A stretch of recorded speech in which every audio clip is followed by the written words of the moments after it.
Jaya Gopi Jana Vallabha Giribharadhari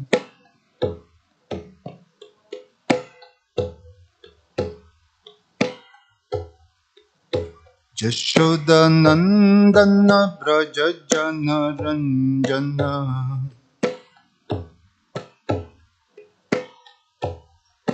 Jamuna Tira Vanachari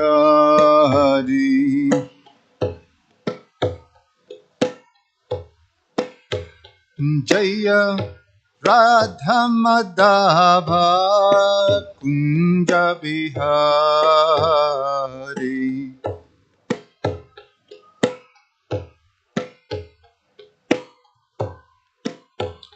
Jaya Radha Madhava Kunja Bihari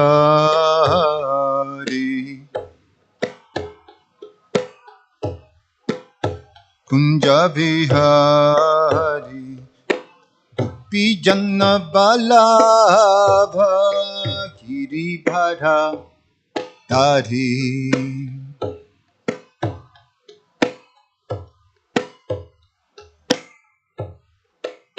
Jashoda Nandana Braja Jana Ranjana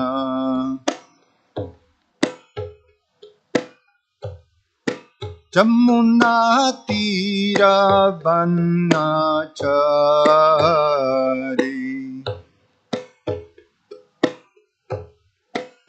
Jaya Radha Madhava Kunja Bihari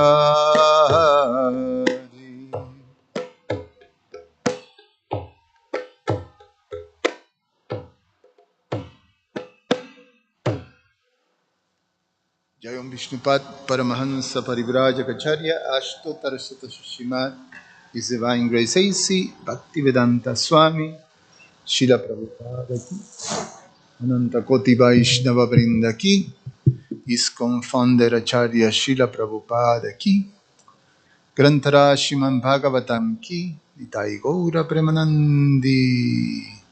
Oh glories to the assembled devotees, oh glories to the assembled devotees, oh glories to the assembled devotees, oh glories to Shishi Guru and Shigoranga.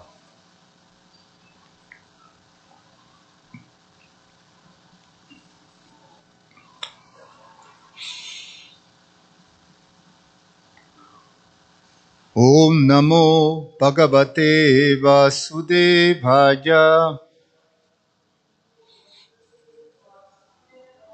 Om Namo Bhagavate Vasudevaya. Om Namo Bhagavate Vasudevaya. We're reading from Srimad Bhagavatam, Canto 10, Canto 11, Chapter number 2, Maharaj Nimi meets the 9 Yogendras. Text number 7.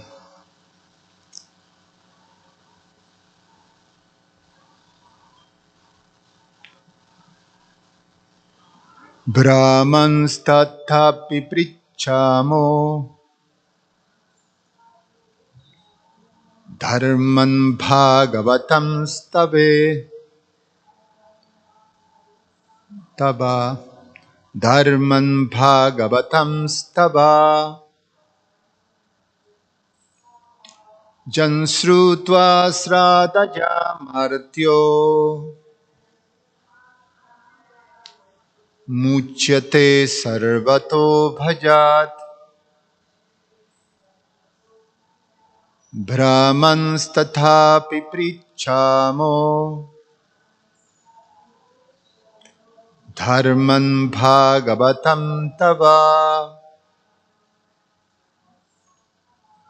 jan srutva sraddhaja martyo muchyate sarvato bhajat. Brahmanstathapi prichamo dharmam bhagavatam stava jansrutva srattaja martyo muchyate sarvato bhajat. Christian.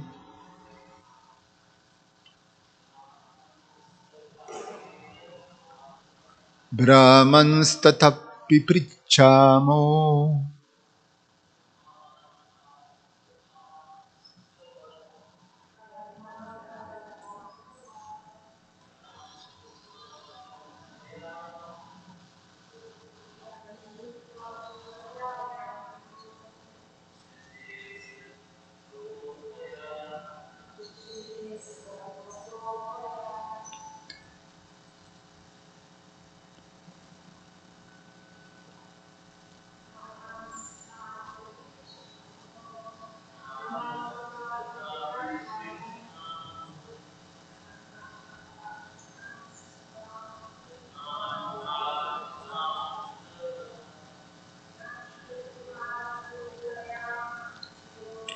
Janshutva srattaja martyo muchyate sarvato bhajat. Brahmanstatapi prichamo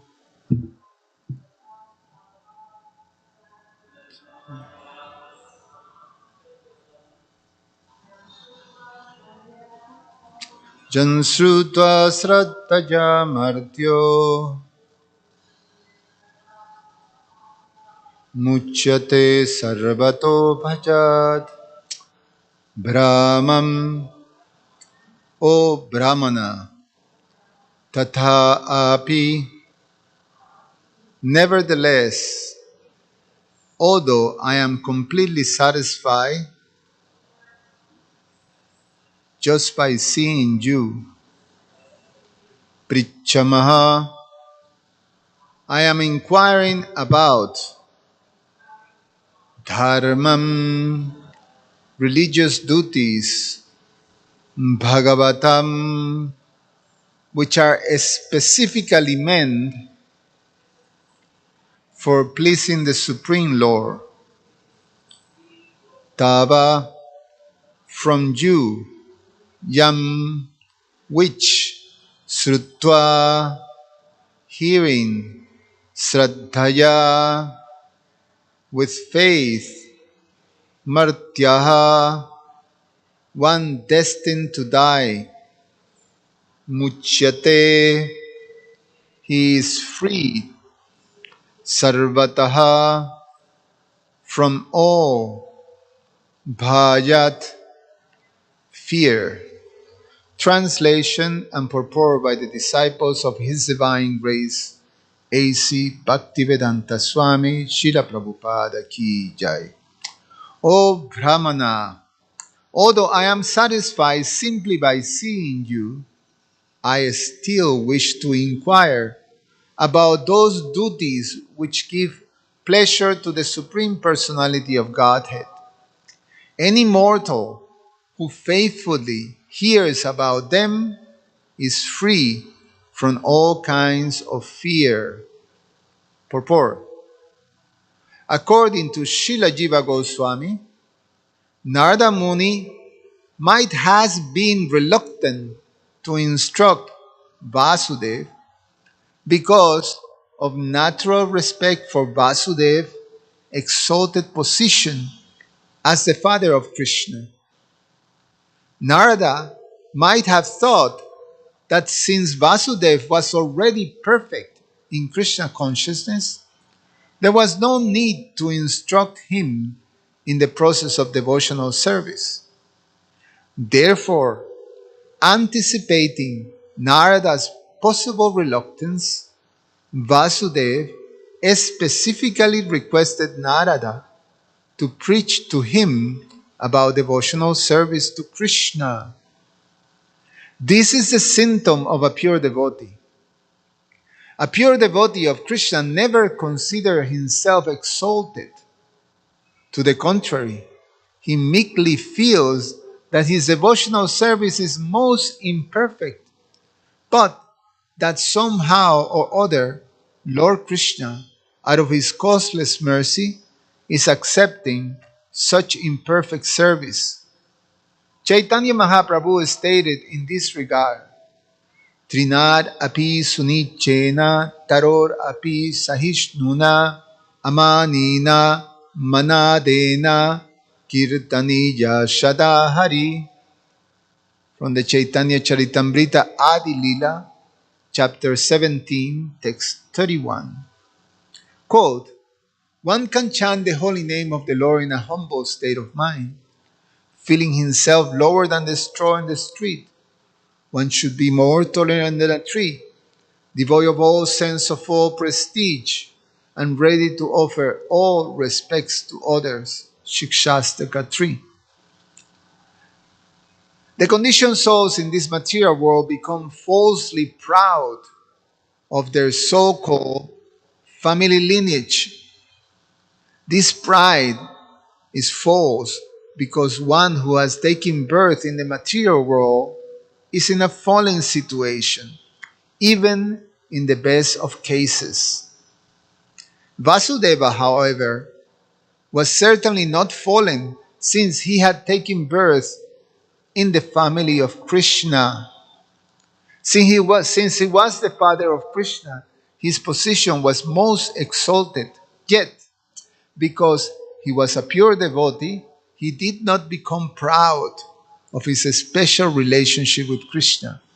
Instead, considering himself deficient in spiritual understanding, he took advantage of the appearance of Narada Muni, a great preacher of Krishna consciousness, by immediately inquiring from him about devotional service. This incomparable humility of a pure devotee of Krishna is far superior to the false humility of the impersonalist, who actually maintains a desire to be equal to God, though adopting the external behavior of a meek and saintly person. Bhayan, or fear, is caused by seeing something other than Krishna. Dvitiya viniveshataha. Everything is actually an emanation from the Supreme Personality of Godhead, as stated in Vedanta Sutra, Jammadya Shayataha, Srimad Bhagavatam 111, and confirmed in Bhagavad Gita, Aham Sarvasya Prabhava, Bhagavad Gita 10.8. Vasudeva Sarvan Iti, etc. That's Bhagavatam, that's Bhagavad Gita 7.19. Krishna is a well-wishing friend of every living entity, Sruhidam Sarvabhutanam, Bhagavad Gita 5.29. If a living being give up his misguided attempt to defy the Supreme Personality of Godhead and surrenders to the Lord, certainly he becomes confident in his eternal relationship with Krishna. A surrendered soul can actually experience that Krishna is his well-wishing friend. And since that friend is a supreme absolute controller of all existence, there is certainly not cause for fear.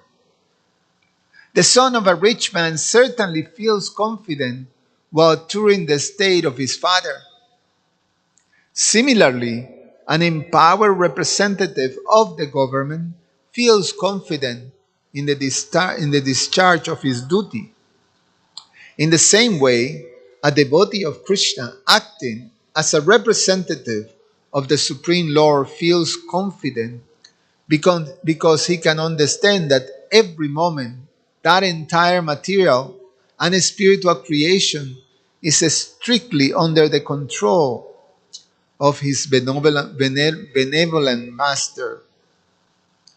The non-devotee, however, denies the supreme position of Krishna and therefore imagines that something is different from Krishna. For example, if a servant of the government thinks that there is some dangerous obstacle that cannot be controlled by the government's power, he becomes fearful. If a child feels that there is some power that cannot be subdued by his father, then he becomes fearful. Similarly, we artificially think that there is something within the existence that is not under the strict control of the benevolent Lord. We become fearful. Such a concept of a second thing, something other than Krishna, is called Dvitiya Binivesha. Binivesha. Dvitiya Binivesha. And it immediately creates a foreign atmosphere of bhayam, or fear. Krishna is called Abhyankara, Abhajankara, Abhajankara, which means that he destroys all fear in the heart of his devotee. Sometimes, so-called scholars, distraught after many years of impersonal speculation and enjoyment of materialistic life, become fearful and anxious. Srila Bhaktisiddhanta Saraswati compares such disturbed philosophers to the bound vulture in the Chandogya Upanishad. Desiring liberation from fear, such a speculator unfortunately concoct an imaginary liberation, vimukta manina, and try to take shelter of the impersonal spiritual existence or voidness. But the Bhagavatam 10.2.32 states, Aruhyo krichena param padam tata patanti adho nadrita yusman angrajaha.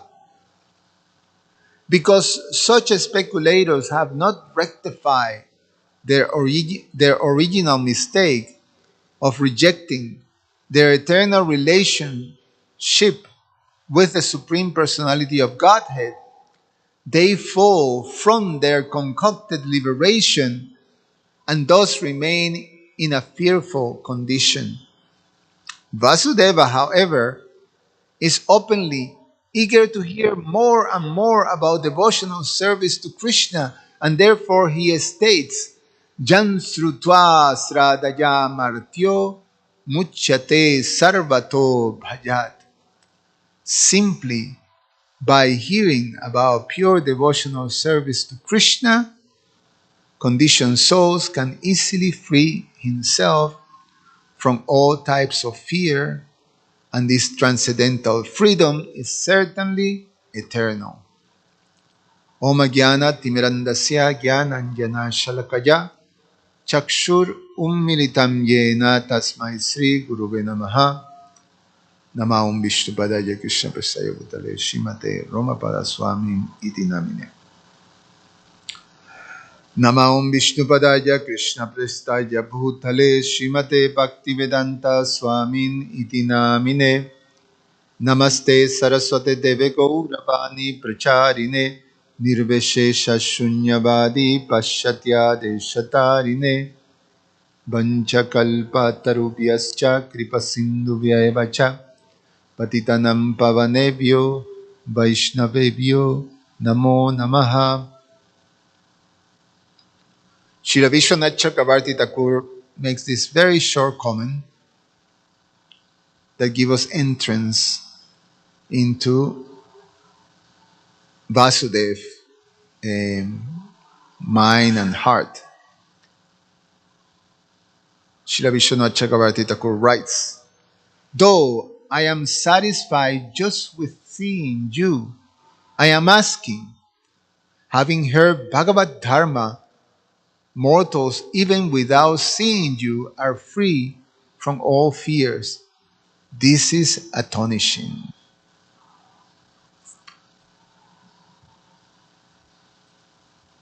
So,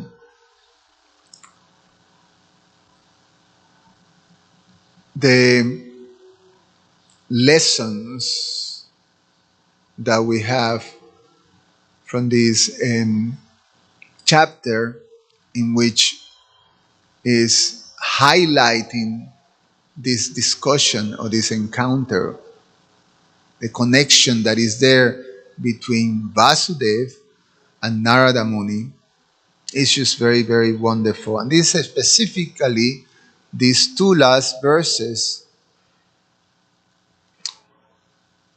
give us this nice entrance to understand the qualities and the heart of a Vaishnava devotee, of a pure devotee.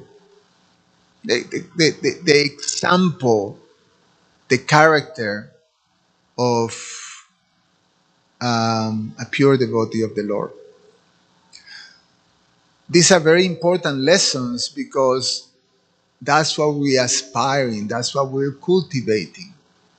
These are qualities that are required for us to be able to fully connect with Krishna, to fully surrender to Krishna, and be situated in the transcendental loving service of the Lord. So, the inquiry and the humility of Vasudev is a wonderful example that teaches about leadership. Vasudev was in a very important, exalted position in the pastimes of Krishna. Vasudev is Krishna's father. And Vasudev is an eternal associate of the Lord who resides in Dwarka. So, very intimate connection with Krishna. And very important, Vasudev is royalty. He is one of the empowered Kshatriyas of the Vrishni and Yadu dynasty. So, being in this exalted position, he is still displaying this quality of humility. And this particular quality specifically becomes very important for anyone who is in a position of leadership, in a position in which you hold a very responsible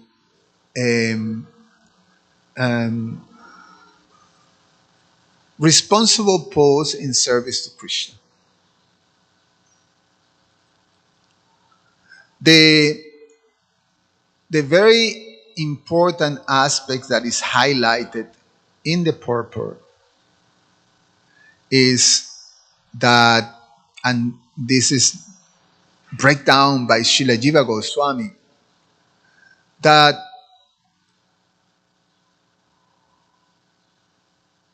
the pure devotee never becomes proud of the position that he holds, of his exalted position, of his intimate connection with Krishna. The pure devotee always displays this quality of humility. The quality of humility is allows how this quality of humility is it becomes action is um, through Vaishnava etiquette. Through Vaishnava etiquette and service, this quality of humility becomes very, very, very prominent for the pure devotee, and they display that. And you see how beautiful the exchange is, because in both cases you have these two exalted personalities very, very close to Krishna. Pure devotees, perfected beings, Vasudev and Narada Muni. Both of them are displaying perfect Vaishnava etiquette. They're very thoughtful and respectful to each other.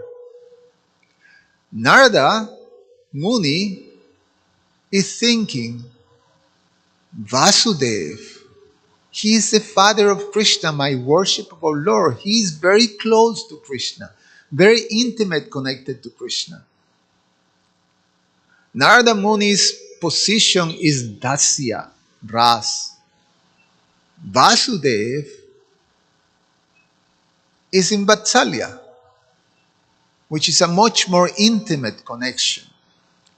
So Narada Muni looked up to Vasudev.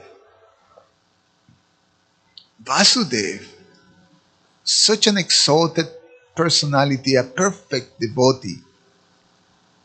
What is the need for Narada Muni to instruct such a great personality? He's thinking like that.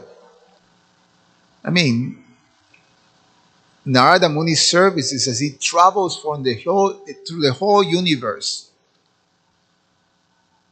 delivering the message of Bhagavad Dharma. So he is constantly chanting the glories of the Lord. So, but he is looking up to Vasudev. So Narada Muni is displaying this perfect quality of Vaishnava etiquette.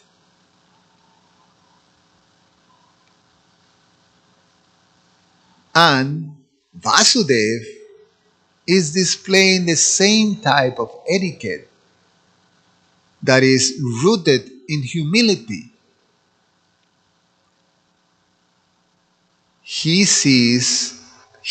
First of all, he is not proud of his position. He considers his position as he is not perfect.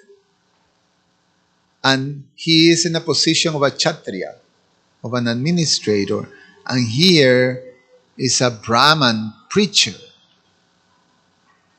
who is a very exalted personality, a saintly person. So the relationship that people in the Varnashram Dharma has with sadhus, with devotees, is that one listens from those devotees. One worships those devotees and listens from those devotees. So therefore, Vasudev inquires in a humble way from Narada Muni. He is very eager to hear. Srila Jiva Goswami explains that such eagerness arises from genuine devotion. So the eagerness to hear is a symptom of pure devotional service. That's what devotees do. They constantly engage in hearing about the glories of the Lord, and they never tire. So for the pure devotees, the eagerness to hear is not because they don't know, they're missing something, or they have their knowledge is insufficient. For us, We want to learn, we're learning. But for the pure devotees, like Vasudev, perfected devotees, they don't have much to learn. They're already perfected. It is explained in the Bhagavad Gita that for those devotees who are in that level, they're Jnanavan man prapadyanti. They have reached the Jnanavan, the end of all knowledge. They have reached that. So for them, it's not that there is insufficient knowledge. For them, it's just a spontaneous devotion that they want to hear. So the eagerness to hear is a symptom of advancement in devotion.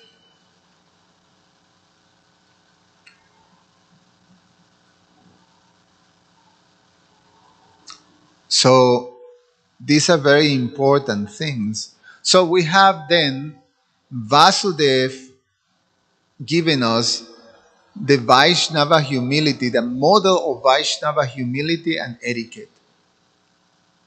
And there is no complacement, and is always hungry to serve and grow. That's the model. That's the model for us.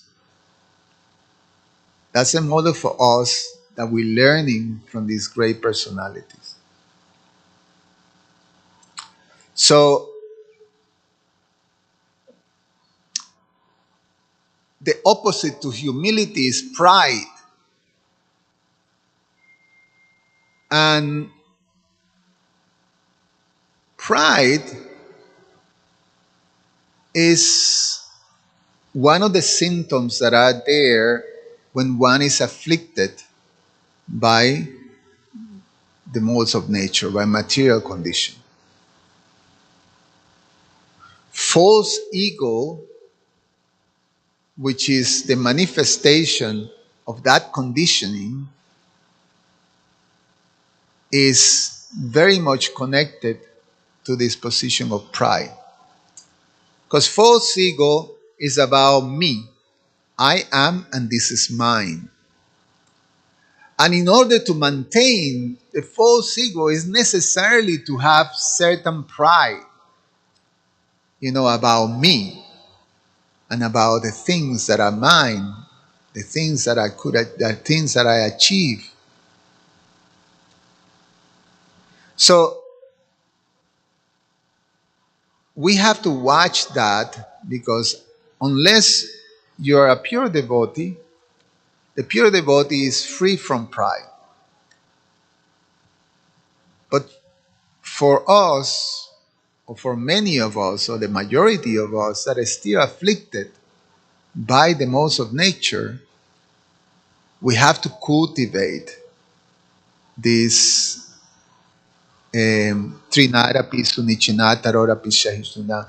We have to maintain at bay the symptoms of the false ego, which is pride. Because pride leads to all kinds of obstacles that blocks humility. And when it blocks humility, it creates the atmosphere for Vaishnava aparat, for offenses. So instead of acting with Vaishnava etiquette, one start to act in a way that is not according to Vaishnava etiquette, and offend and create apparats towards devotees and other people, not only devotees, to other living entities. Pride causes that. And it's something that pride, because it's so intertwined with the false ego, we won't be able to fully see it in action.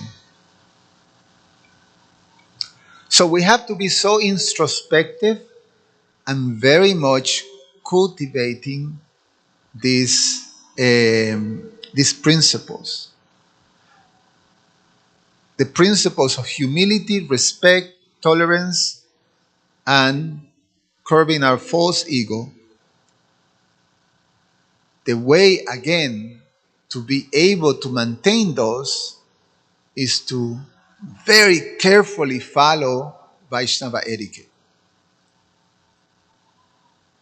Vaishnava etiquette, there's something that I realize is my personal realization through the years of practice, is that why is it important for us devotees that are not, that is still afflicted by material nature, by false ego, why is it important to have guidelines, rules, and regulations? Why, for us, the path is called Vaidhi Bhakti, Vaidhi Sadhana Bhakti. Rules and regulations. Because rules and regulations actually create the control atmosphere in which we can actually fence the propensities or the unwanted things. So all these guidelines for us is, they require for the survival in Krishna consciousness. And that's for everything. We need a structure in every level to act according to be able to cultivate these qualities. If we lack in a structure and guidelines, we can take it for granted that the unwanted things are going to creep in and are going to take over. We can take it for granted. So therefore, it's so important for us to follow these guidelines. And when it comes to how we act in the world as devotees, Vaishnava etiquette. So one of the things that pride does, so when we don't pay attention to Vaishnava etiquette, then what happened? Then, yes, these things that are symptoms of the false ego start to creep in. Pride becomes king amongst them. I am achieving something. It's a materialistic thing. It's what the false ego does. There's a need as a conditioned soul to be someone. I am. And to be recognized. There's a need for that. So, as devotees, if we don't follow carefully and be introspective, these things start to creep in. So what is pride does? Srila Bhaktivinoda Thakur recently, His Holiness Ramapad Swami was speaking about this in the Festival of the Holy Name that just passed. And he was quoted from Srila Bhaktivinoda Thakur Bhaktyaloka book. And he was breaking down the whys. Why do we fall down? What are the causes of different manifestations of falling down? And pride becomes the first one. So pride, the first thing that it does, or one of the things that it does, is that it makes us, out of pride, to create some display of presenting myself to be something that I'm not.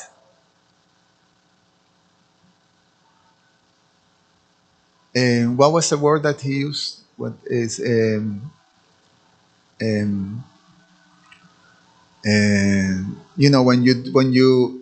when you do something that is dishonest, it's pretentious, yes, but there's a particular word that I'm thinking. I have to, is deceitful. Yes, another word that Bhaktivinoda Thakur uses. There, Srila Bhaktivinoda Thakur. But anyway, you got the thing. It creates, once it start to, out of pride, one start to present oneself as, I'm an advanced, or I'm at, I have the exalted position. And this is especially, remember, we're looking here as Vasudev in a position of responsibility, leadership. And in one sense, we all representatives of Krishna to someone out there. So it's responsible. And if I start to present myself out of pride as, yes, I can teach you, or I have this position of control or responsibility, and now let me have the whole world know about it, so I can post pictures of myself, in my exalted position in Facebook, so everybody will see. And or I can create situations that when there is very specific, that I want to impress a particular person that he has, that I can consider beneficial for my, to be recognized, then I can create a display like that. So pride does. I become proud of, I am, and this is mine.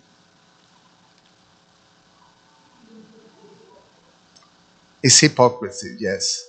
Yes, but back to, I let you know. I'm looking. I have it in my notes from the festival, the Holy Name. And I tell you a little later. But it's all cinemas. They're all connected. Like that. It's dishonesty. Pride does that. Humility, on the other hand, is that we always see ourselves that we're dependent on my spiritual master. We're dependent on Krishna. And my position as a responsible leader is to serve, is to create this example that I have to represent this etiquette, these Vaishnava qualities. I have to represent that. So I have to be very careful, especially how I deal with devotees and with people in general. That's the position of a leader. Often you hear this servant leader concept. The position of a leader is not that I'm in the position and now you all have to serve me and serve my interests, or serve what I'm trying to do. The position of a leader in this type of, in the realm of devotional service, is I'm here to serve you, to have whatever you need to flourish in Krishna consciousness. That's my position as a leader. That I have to make sure that the devotees have what they need to grow in Krishna consciousness. And for doing that, I have to set an example. I have to set an example of Vaishnava qualities. Now the question is, well, I'm not a pure devotee. I'm not a beacon of light. I'm not this exalted personality that, have all these perfect qualities of humility that comes from genuine devotion. I'm still working on that stuff. I'm still dealing with these things. Therefore, for us, again, is very carefully, facetiously, that's the word? No, when you do it, almost like facetiously. No, that's not the word, no? Yeah, you have to be, the thing is that you have to follow very carefully Vaishnava etiquette. Very carefully. Very carefully. Vaishnava etiquette is not that you choose where to do it. Vaishnava etiquette is not something that you can put, a check. I did it. It doesn't work like this. It's not transactional. It's a state of the heart. We have to embrace it and we have to learn it. And here's an example of that. So, the mood of Vasudeva in the inquiry is this, is setting a perfect model of humility and Vaishnava qualities. And therefore, that is, when one is situated in that space, that is called Bhagavad Dharma. That is Bhagavad Dharma is described or is referred as this process of hearing and chanting and remembering Krishna constantly. That's the process of Bhagavad Dharma, is absorption in the glories of the Lord. And like Lord Chaitanya said, in order to do that, you have to cultivate these qualities. Trinara Pisunichena, Tarora Pisunina, Kirtaniya Sadahari. To be able to listen to the glories of the Lord constantly, then you have to have these things in place. So, we're dependent on that. To be situated in Bhagavad Dharma. When you are situated in Bhagavad Dharma, no fear.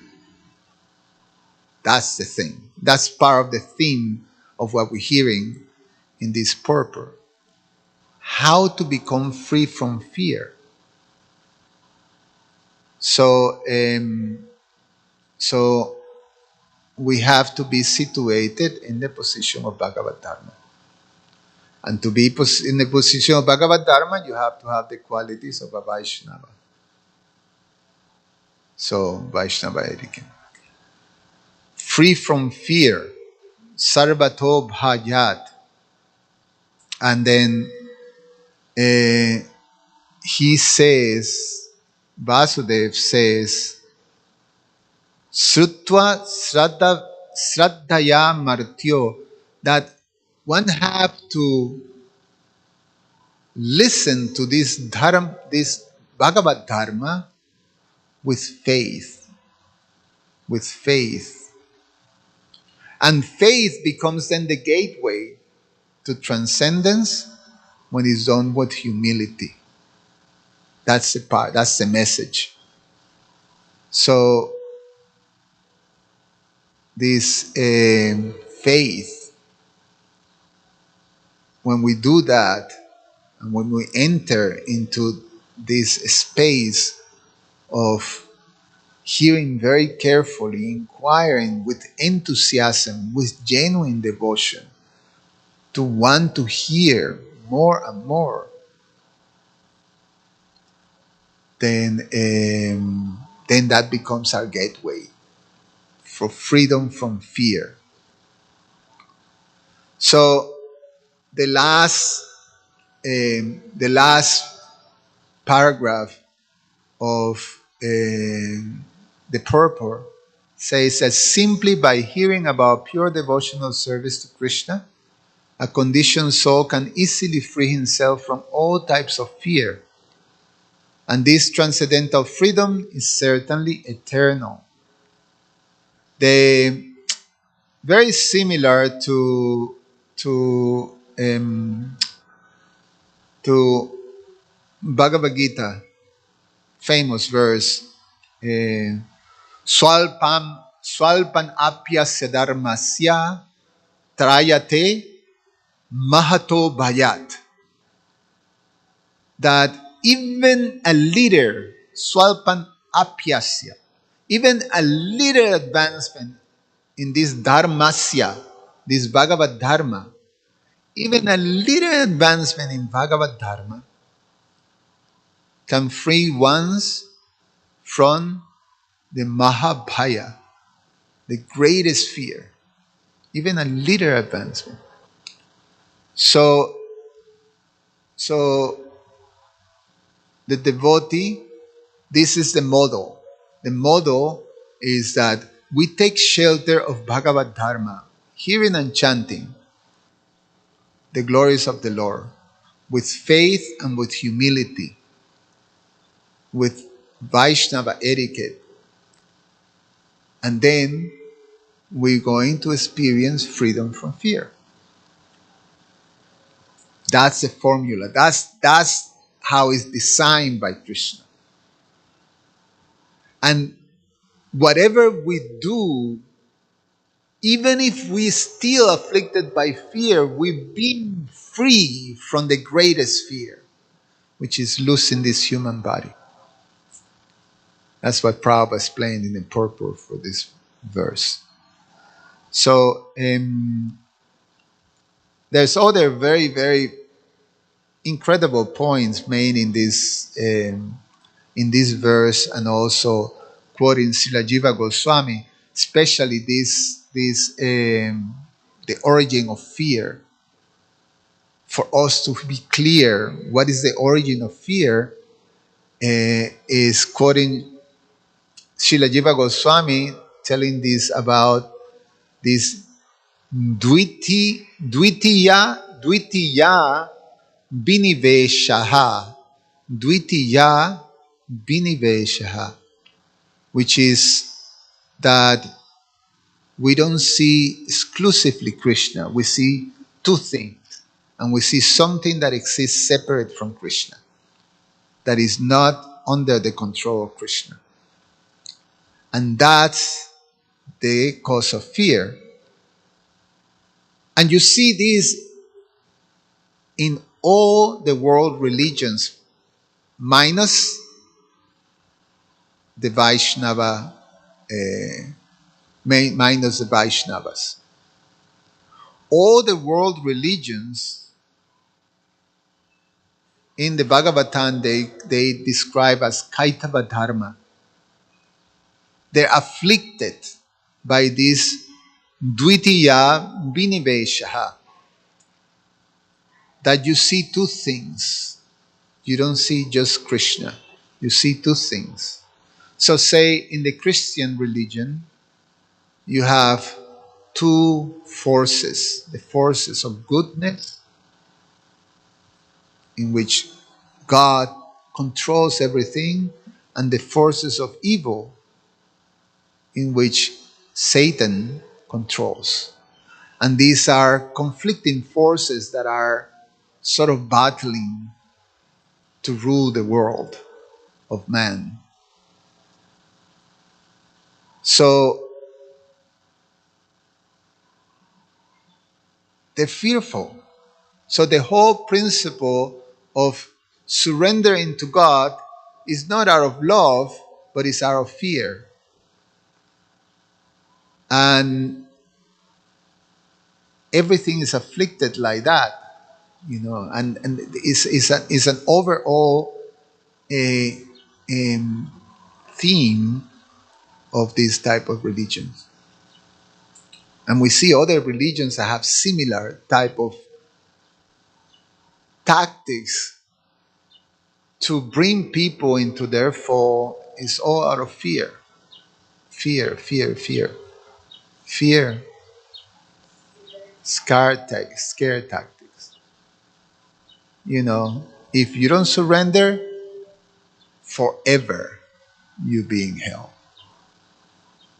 So there's no choice. It's still,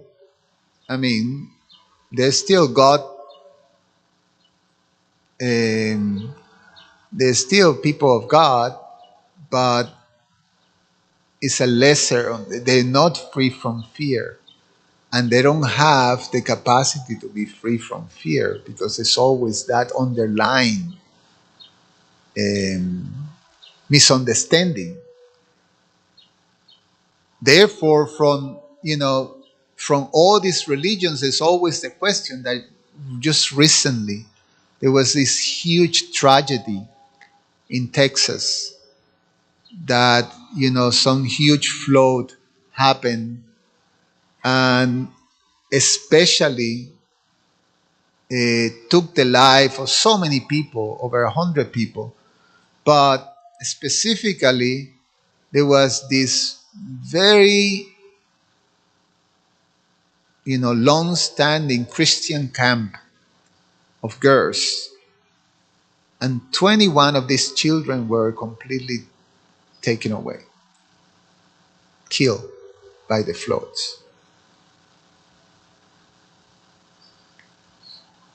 So you hear some of the parents trying to hold to their faith, and some of the parents say that my child was saved because God embraced them and saved them. But what happened to the child that died? So they have to face that type of questioning. What bad things happens to good people? We hear that often. For people that are good people of faith, why is God not protecting them? They're good. They're cultivating the values, religious values of their particular religion. So their question comes, you all hear this discussion about, so God is all good and all powerful. But if he's all good, and then there's these bad things that happens, then how do you explain that? So it have to be the usual decision is that God is all good, but is not all powerful, and that denies the concept of God. God is all good and all powerful. So then that's the thing. It's very difficult because they see this dvitiya biniveshaha, two things separate. So therefore fear. For us, Vaishnavas, we see Krishna as a supreme controller. Nothing comes out of his control. So when we're fully connected with Krishna in faith and humility, then we can always see Krishna's hand. Even when externally appears something tragic, we still see Krishna's hand, because we are rooted in the principles of Bhagavad Dharma and transcendental knowledge. We know that the soul is eternal. We know we given the capacity to see the bigger picture. So the devotee can always take shelter of Krishna and being able to become transcendental to happiness and distress, to birth and death, all these type of things. We are cultivating these things. So we can have this world view that help us navigate all these perplexities that the material world brings to us, because it's how it's designed. Dukkalayan ashashvatam. So, freedom from fear. And the last point, I'm not going to go into that because we're already past the time. I'm just going to ask for questions. But it's also very important. Prabhupada, one of the verses that he quotes the most is this verse from the 10th canto, chapter 2, verse 32, that Aruhyo Krichena Padam Padam Tata. This verse, how's it go? Jeniera Vindaksha Vimukta Maninas. Jeniera Vindaksha. This is a prayers of the personified Vedas to Lord Krishna within the womb of Devaki. So they're offering these prayers, and they say they were praising the devotees. Just like in the previous verse, yesterday, we hear the difference between the devotees, the rishis or the sadhus and the demigods. Well, but there was this part in which impersonalists and devotees were discussed. So the Vedas are saying that for the devotees to overcome the material world becomes very simple. So simple that is as simple as stepping over the amount of water that we contain in a hoof print of a calf.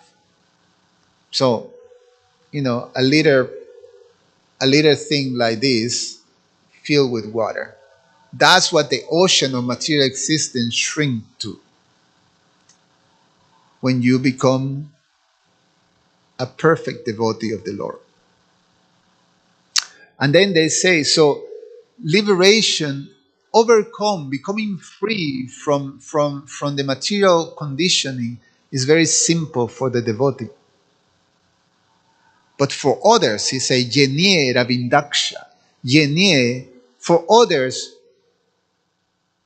who neglect or who disregard the lotus eye Lord, they think vimukta maninas.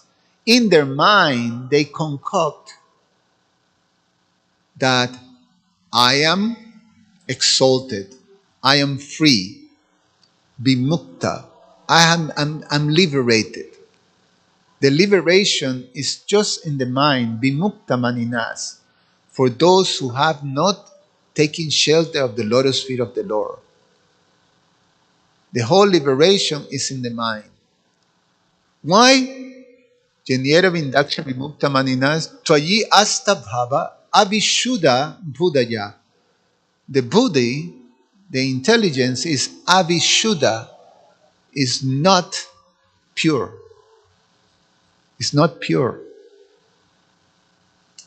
And then Aruhyo Krichena Padam Padam Tata, that even if they achieve the position of merging into the Brahman effulgence even achieving this Sayuya Mukti, they fall down. Even from that position. Even from that position, they fall down. So this is a principle that applies in all types of persons who are disregarding the lotus feet of the Lord. So regardless, you will fall down from the position of superiority. And then Srila Bhaktisiddhanta quotes this verse from the Chandogya Upanishad that explains about a bird tied, in this case a crow, yes, a crow, tied to a string. And then the thing goes and fly, and goes as high, as high, as high as the string allows, but it can't fly further than that, and then you have to come back to wherever, the string is attached to or bound to. So that's the position of the impersonalists, which is different than the devotees. Today is also the occasion of Guru Purnima, which is the appearance day of Srila Vyasadeva, and is a very auspicious day to worship our own spiritual master, and also Srila Vyasadeva, who is one of our preceptors in our disciplic succession, the compiler of the Vedas. And today is the disappearance day of Srila Sanatana Goswami, who is also pretty much an example of the same principle of Vaishnava Bhagavad Dharma. Perfect example. And in the Sat Goswami Ashtaka, the description of their character is very much exalted. Sanatana Goswami was like that. Srila Srinivasacharya, he writes, Krishna Kirtan Ganana Nartana Paro Premambrita Bho Nidhi. And then he says, Dhira Adhira Jana Priya Priyakaro Nirmatsaro Pujito. He says, the translation says, very beautiful. So I offer respectful obeisance to those 6 Goswamis, but they are just like an ocean of love of God, and they are popular both with the gentle and the ruffians, because they are not envious of anyone. Whatever they do, they are all pleasing to everyone, and they're fully blessed by Lord Chaitanya. Thus, they are engaged in missionary activities meant to deliver all the conditioned souls in the material universe. Yesterday, we hear how these devotees, the only concern about the well-being of people.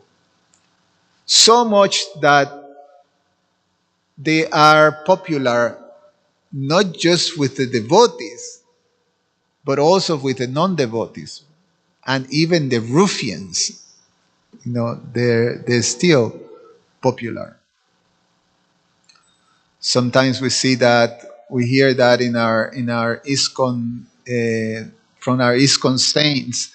Jayananda was like that, famous like that. Jayananda Prabhu was famous to be like that.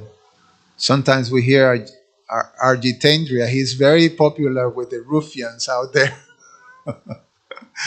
There's some crazy people that are very somehow or other, they're very much touched by Jitendra Prabhu, who's, I think he's sleeping right now.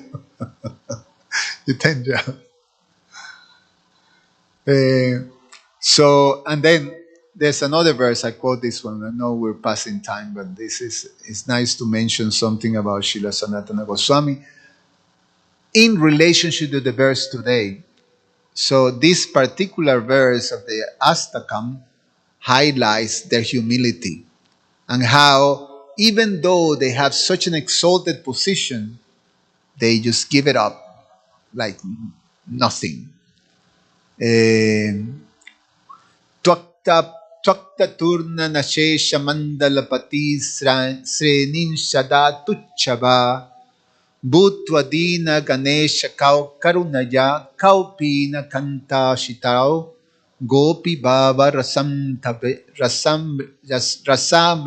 Tabi Larahi Kalola Maknao Muhur Bande Rupa Sanatana Ragujago Sri Jiva Gopalako.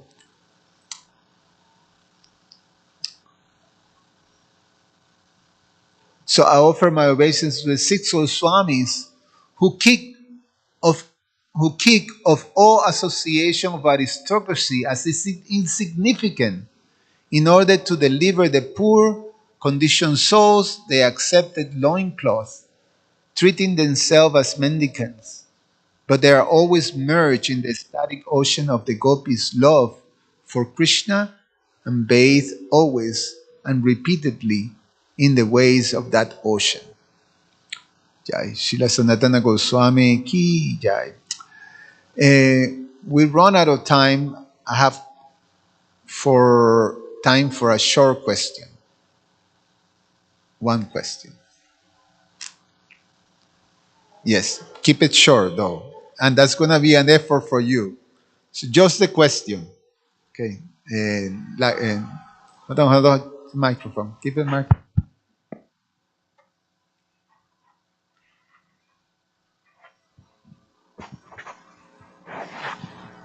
Hare Krishna, as usual, your class is very enlightening.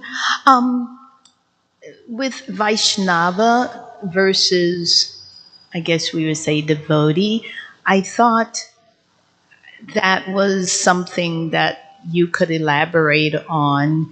And I know we said one question, but the other quick interest of concern would be people with the scare tactics to be religions. In other words, okay, all my family died in the fire, so now I'm going to praise God. Or, the baby next door, they died and the rest of the children didn't. So I want you to elaborate on both of those. As far as the second, of course, it's just basically down to, I guess, sincere devotional service. But I would like for you to elaborate on Vaishnava and devotee. I couldn't get the question perfectly. So to explain, yeah, just say the question again. Okay. The second one was about, when the people are forced because they don't have any other choice, because they're, scared that, okay, I'm going to burn in hell. That one you mentioned, as opposed to them just being interested in God. I wanted you to, reiterate that, because even here, when we go around Tulsi, we're told that everything's forgiven, but the fear as opposed to the sincerity. That's what I was thinking. Yeah, our principle again that help us become free from fear is to fully embrace Krishna system. Krishna system is the system of Bhagavad Dharma. And he says in the Bhagavad Gita at the end, just that. Sarva Dharman Parityaja Mam Ekam. Exclusively. Just accept this path of Bhagavad Dharma. And as we go through the path of Bhagavad Dharma, we're becoming free from all these kinds of fears. The understanding that I have on that is that how we become free from fear is correlated to how much we are eliminating the, how you say, this external, this um, different shelters other than Krishna. So the principle is Eka Sharanam, exclusive shelter. So when Krishna is the only shelter, then we're fully free from fear. As long as we have other shelters, and sometimes, as aspiring devotees, we may have this shelter and this shelter and this shelter, and Krishna also.